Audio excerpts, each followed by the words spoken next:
Assalamualaikum warahmatullahi wabarakatuh. Bismillahirrahmanirrahim. Tasmania, alhamdulillahirrahmanirrahim. Pagi hari ini seperti yang sudah Elok informasikan tadi pagi, alhamdulillahirrahmanirrahim, di kalender hari Kamis nggih. Untuk di kesempatan pagi hari ini 14 April 2022, kembali lagi Elok hadir menyapa panjenengan selama 1 jam ke depan dari jam 9 sampai jam 10, ditemani bapak-bapak dan juga ibu dari Kemenak Kabupaten Nganjuk. Telah hadir beliau Bapak Wahyudi SAG selaku Ketua Pokcaluh Kemenak Kabupaten Nganjuk, Bapak Mudiono serta Ibu Ifayatul Maslukah S. Sos. Bener ya? Iya ini ya.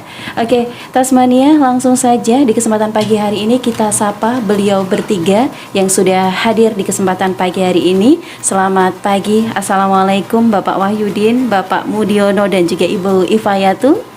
Agak mendekat ke mic aja Ibu.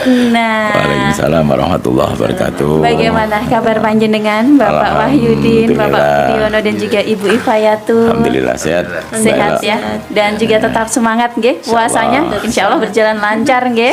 Amin amin ya rabbal alamin. Baik Tasmania, perbincangan kita di kesempatan pagi hari ini tentang zakat dan juga wakaf. Anda bisa bergabung dan juga menyapa kita berempat. Alhamdulillah rame banget di kesempatan pagi hari ini di 081. Oh, berlima sama Chandra protes 5 di 0818504444 untuk WhatsApp dan juga SMS, atau Tasmania juga bisa bergabung di kolom komentar FB Tasma Nganjuk, serta bisa langsung online di 0358774494 tentang zakat dan juga wakaf.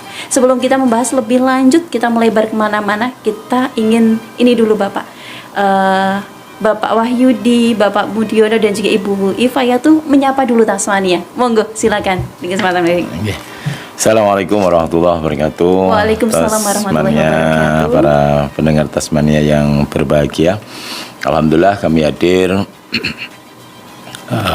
dalam rangka program dialog interaktif dari Kementerian Agama Kabupaten Nganjuk. Kebetulan kami hadir, saya sendiri Wahyudin Santoso, Ketua Pokcaluh Kementerian Agama Kabupaten Nganjuk, sekaligus juga penyuluh bidang spesialisasi wakaf. Dan selanjutnya monggo Bu Iva. Ifayatul monggo. Atau mungkin Bapak Mudiono, silakan menyapa dulu Tasmania, silakan. Ya, assalamualaikum warahmatullahi wabarakatuh. Waalaikumsalam warahmatullahi wabarakatuh. Seperti tadi Pak Wahyudin sampaikan bahwa kalau Pak Wahyudin ini tergabung dalam penyuluh agama Islam fungsional. Fungsional. Kalau saya ini jadi penyuluh agama honorer atau di bawah wilayah Kementerian Agama Kabupaten Nganjuk. Kami sementara ini alhamdulillah masih tergabung dalam kelompok spesialisasi bidang wakaf Kabupaten Nganjuk. Oke Tasmania, perbincangan kita hingga nanti pukul 10. Panjenengan bisa memanfaatkan waktu sebaik mungkin. Monggo bergabung bersama dengan Elok di kesempatan pagi hari ini, ditemani oleh Bapak Wahyudin, Bapak Mudiono dan juga Ibu Ifayatul dari Kemenak Kabupaten Nganjuk tentang wakaf dan juga zakat. Sebelum kita membahas lebih lanjut Bapak, kita berikan dulu pengertian zakat, pengertian wakaf untuk Tasmania. Silakan Bapak Wahyudin atau Bapak Mudiono, monggo waktu dan tempat saya persilahkan. Oke. Baik, terima kasih para pendengar setia dari Tasma FM. Hari ini kita akan dialog, kita akan berbicara tentang zakat dan wakaf. Tetapi hari ini kita nanti akan banyak membahas tentang wakaf. Karena beberapa persoalan yang terkait dengan wakaf hari ini masih perlu sebuah pendampingan untuk penanganan harta benda wakaf ini yang sampai hari ini masih menjadi sebuah problem di Kabupaten Nganjuk. Tetapi karena di sini juga disinggung tadi, kita akan juga berbicara tentang zakat sedikit. Kita sampaikan ada beberapa hal yang menjadi dasar yang perlu para pemirsa juga sama-sama kita ketahui, bahwa zakat adalah harta yang wajib dikeluarkan oleh seseorang muslim atau badan usaha yang dimiliki oleh orang Islam untuk diberikan kepada yang berhak menerimanya sesuai dengan syariat Islam. Jadi kalau bicara zakat berarti kita bicara tentang syariat Islam. Kemudian di zakat sendiri itu ada beberapa pembagian, ada zakat mal, ada zakat fitrah. Kemudian dari segi orangnya yang berkewajiban untuk menunaikan zakat disebut dengan muzaki, kemudian orang yang menerima disebut mustahik. Kemudian ada nisaf adalah batasan minimal dari harta yang wajib dikenakan zakat. Terus kemudian ada haul adalah waktu, jadi batasan waktu ya, di mana harta itu sudah wajib dikeluarkan zakat itu sendiri. Kemudian macamnya zakat memang banyak sekali, ada zakat emas, ada zakat uang, ada zakat niaga dan lain sebagainya. Tetapi yang ingin kita sampaikan adalah regulasi. Jadi dari Kementerian Agama tidak memperdalam tentang zakat itu sendiri karena nanti perhitungannya butuh waktu rumit ya. Tetapi secara regulasi ini yang perlu diketahui yaitu di mana di sini ada dari pemerintah yang ngurusi tentang sebuah badan amil zakat nasional atau sering kita sebut dengan Basnas ya. Jadi untuk pengelolaan zakat dari pemerintah ini membentuk sebuah Basnas berkedudukan di ibu kota negara. Basnas merupakan lembaga pemerintah non struktural yang bersifat mandiri, bertanggung jawab kepada presiden melalui menteri. Basnas juga merupakan lembaga yang berwenang melakukan tugas pengelolaan zakat secara nasional. Ini jadi yang resmi ngurusi pengelolaan zakat oleh pemerintah adalah Basnas. Kemudian Basnas ini tentu tidak bisa sendiri karena saking banyaknya istilahnya yang diurusi. Kemudian untuk membantu pelaksanaan dalam rangka pengumpulan, pendistribusian, pendayagunaan zakat, masyarakat dapat membentuk LAS, Lembaga Amil Zakat. Pembentukan LAS wajib mendapatkan izin menteri atau pejabat yang ditunjuk oleh menteri. Kemudian di bawahnya sampai dengan izin hanya diberikan apabila memenuhi persyaratan yang paling sedikit satu. Misalnya ada yang mau membentuk LAS, satu terdaftar sebagai organisasi kemasyarakatan Islam yang mengelola bidang pendidikan, dakwah, dan sosial. Yang kedua, berbentuk lembaga berbadan hukum. Kemudian yang tiga, mendapat rekomendasi dari Basnas setempat. Kemudian dari Basnas, nomor 4 memiliki pengawas syariat. 5 memiliki kemampuan teknis, administratif, dan keuangan untuk melaksanakan kegiatannya. Yang ke-6 bersifat nirlaba. Yang 7 memiliki program untuk mendayagunakan zakat bagi kesejahteraan umat. Dan terakhir bersedia diaudit syariat dan keuangan secara berkala. Ini LAS. Jadi LAS yang ada di Nganjuk tentu yang ada yang kita kenal, banyak yang kita kenal yaitu Lazisnu, Lazis dari Lembaga Amil Zakat Nahdlatul Ulama. Kemudian ada Lazismu, Lembaga Amil Zakat Muhammadiyah. Jadi kalau teman-teman pemirsa pengen istilahnya menyalurkan zakatnya misalnya, atau mungkin juga dalam rangka pengen punya uang kemudian perlu didistribusikan misalnya ini, jadi sebaiknya berhubungan dengan lembaga amil zakat yang resmi yang sudah punya izin dari pemerintah dengan persyaratan-persyaratan tadi, dan tentu yang lembaga resmi yang ngurusi tentang zakat ini adalah Basnas. Jadi kalau ada misalnya orang atau kelompok yang menamakan bisa menerima, menyalurkan misalnya zakat, nah ini perlu diteliti dulu apakah sudah memiliki izin operasional. Ada tambahan Bapak Mudiono untuk seputaran zakat sebelum kita melangkah ke wakaf? Saya kira sudah cukup. Agak mendekat ke mic aja Bapak. Sudah cukup dari cukup, Bapak Wahyudin ya. Untuk yang selanjutnya tentang wakaf Bapak, kalau tadi sudah pengertian tentang zakat, kita menginjak ke tentang wakaf. Monggo silakan Bapak Wahyudin. Alhamdulillah tadi seperti yang saya sampaikan bahwa saya sendiri selaku penyuluh Ya. bidang wakaf.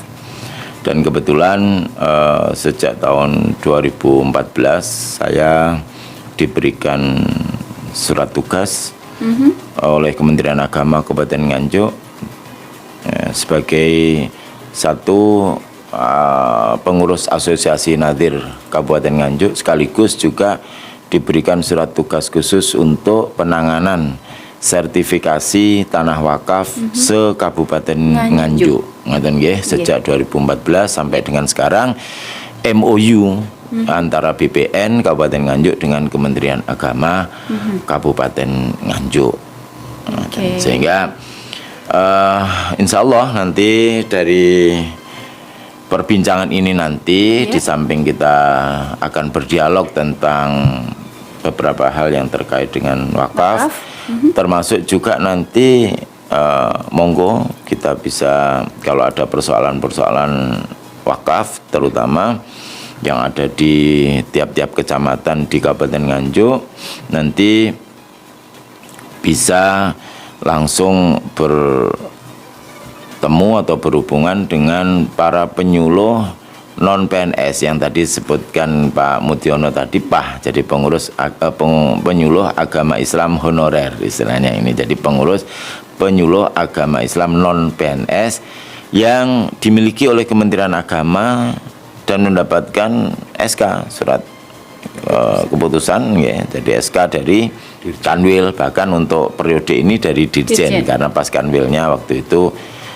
kosong. Sehingga ini perlu saya sampaikan, jadi Kementerian Agama punya penyuluh agama Islam fungsional seperti saya dan Bu Ifah ini ada 8 orang. Kemudian yang penyuluh non PNS ini ada 8 orang juga tiap kecamatan. Sehingga 20 kecamatan akhirnya totalnya 160.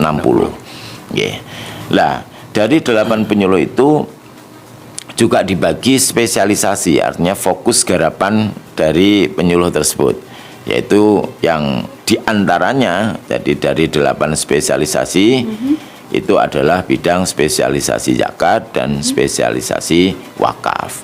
Jadi mengke Bapak Ibu yang mungkin berkaitan dengan masalah wakaf bisa tindak di KUA, ngaten nggih, terus kemudian tanya nanti penyuluh bidang wakaf, bidang zakat nanti siapa, nah, nanti bisa disambungkan, kemudian tentu nanti akan kita dampingi penyelesaiannya sampai dengan tuntas, ngaten nggih.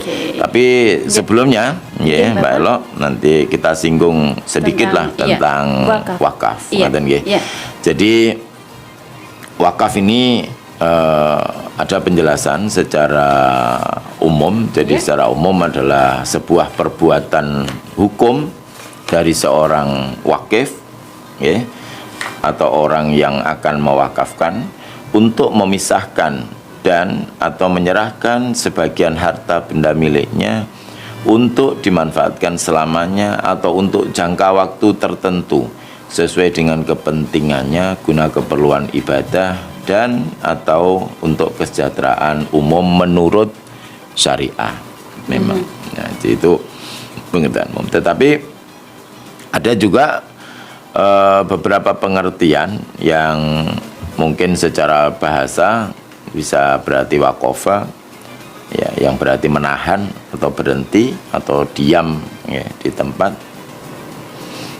Nih, atau juga di dalam beberapa pengertian bahasa Arab di sini disebutkan di dalam Al-Fiqhu Al-Islam wa Adilluhu yang juga akan di Damaskus ini dalam buku serba-serbi yayasan dan wakaf serta problematikanya. Ini disampaikan al-waqfu bimakna tahbis wa tasbil. Jadi wakaf ini bisa diartikan menahan harta untuk diwakafkan ya, dan tidak dipindah milikkan. Tetapi ada beberapa dari ahli fikih yang memberikan makna, ini sedikit pengetahuan aja. Ini ada beberapa ahli fikih yang memberikan pengertian tentang wakaf itu sendiri. Yang pertama dari Abu Hanifah, ini memberikan pengertian wakaf adalah menahan suatu benda yang menurut hukum tetap milik si wakif dalam rangka mempergunakan manfaatnya untuk kebajikan. Berdasarkan definisi itu, maka kepemilikan harta wakaf tidak lepas dari si wakif. Bahkan dibenarkan menariknya kembali, ya boleh menjual jika si wakif wafat. Harta tersebut menjadi harta warisan buat ahli warisnya. Jadi yang timbul dari wakaf hanyalah menyumbangkan manfaat.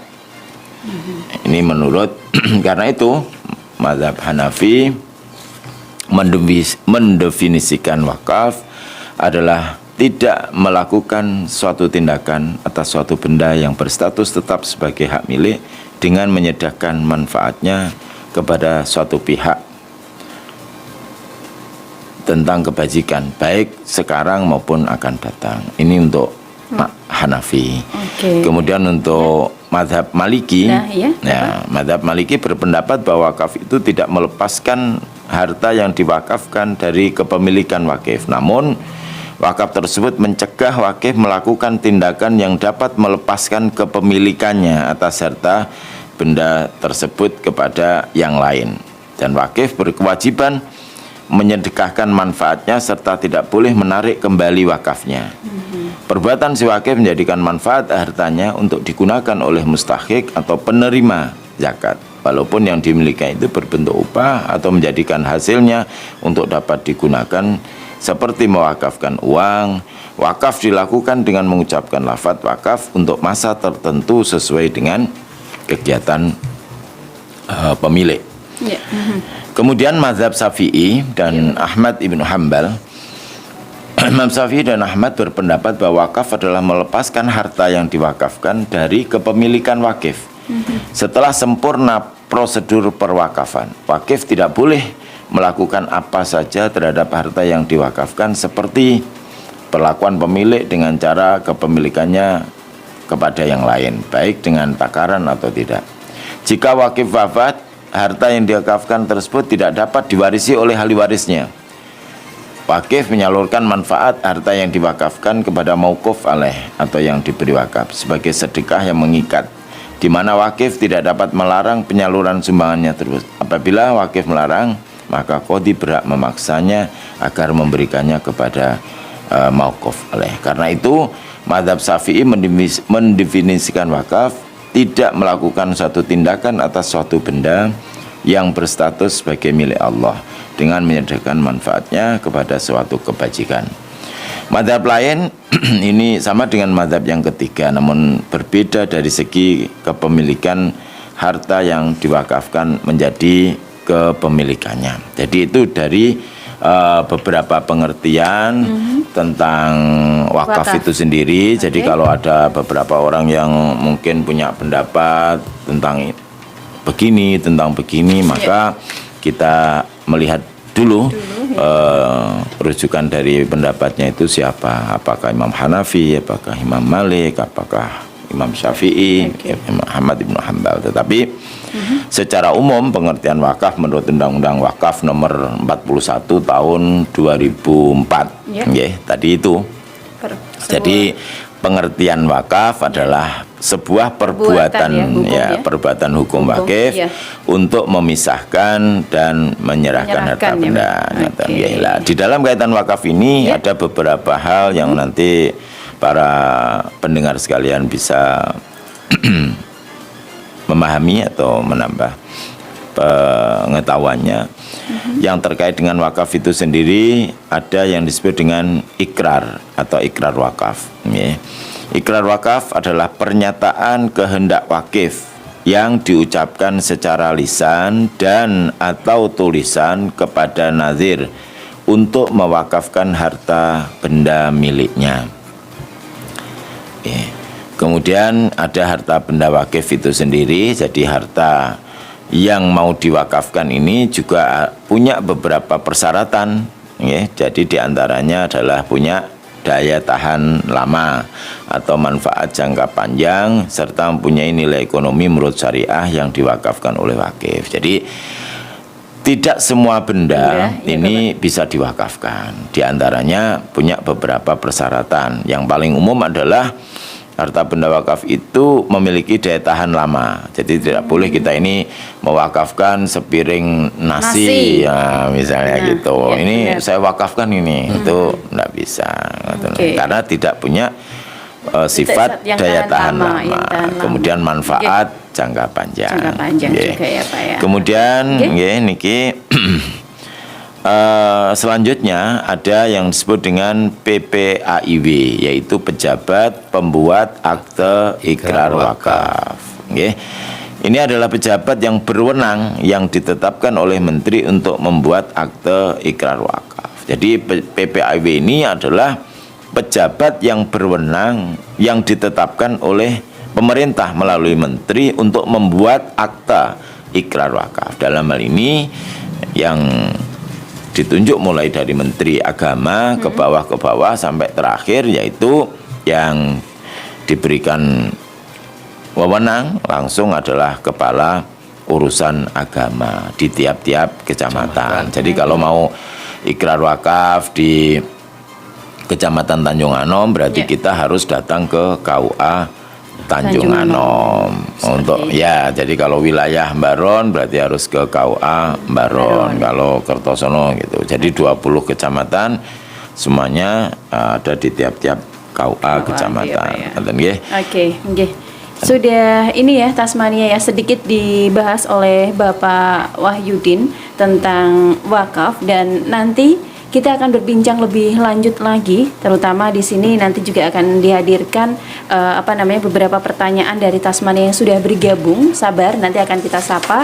Tapi sebelumnya kita break sesaat Bapak nggih. Dan masih di 99,4 Radio Tasma FM, cerdas dan juga solutif.